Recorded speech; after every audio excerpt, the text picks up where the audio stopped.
ரிஸ்கான விஷயங்களை சம்பவங்களை அஜித்குமார் பண்ணி கொண்டு வந்திருக்கிறார்.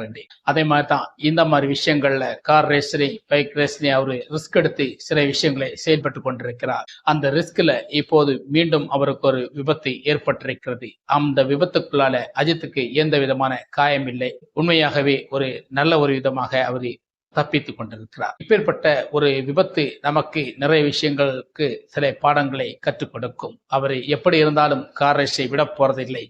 அதற்கான உடைகள் அணிந்து ஹெல்மெட்டுகள் எல்லாம் போட்டுதான் பாதுகாப்போட தான் அவர் இந்த ரேஸ்ல பயணிக்கிறார். ஆனா அந்த ரேஸ் அவருக்கு சில விஷயங்களை கொடுக்கக்கூடிய ஒரு இதாக பார்க்கிறார். அதனால்தான் அந்த ரேஸை விட்டு இன்னும் வரப்போறதில்லை. அவருடைய படங்களை லிட் பண்ணுவது காரணமே அதுதான். இப்படி இருக்கையில் அவரே விஷாலுக்கு இப்போது திருமணமாக போகிறது. விஷால் முதல் பத்திரிகை நம்முடைய தல அஜித்துக்கு தான் வைத்திருக்கிறார். இப்படி பார்க்கும்போது நமக்கு என்ன சொல்லணும்னே தோணல. தல அஜித்துக்கு முதல் பத்திரிகையா அப்படி என்று நமக்கு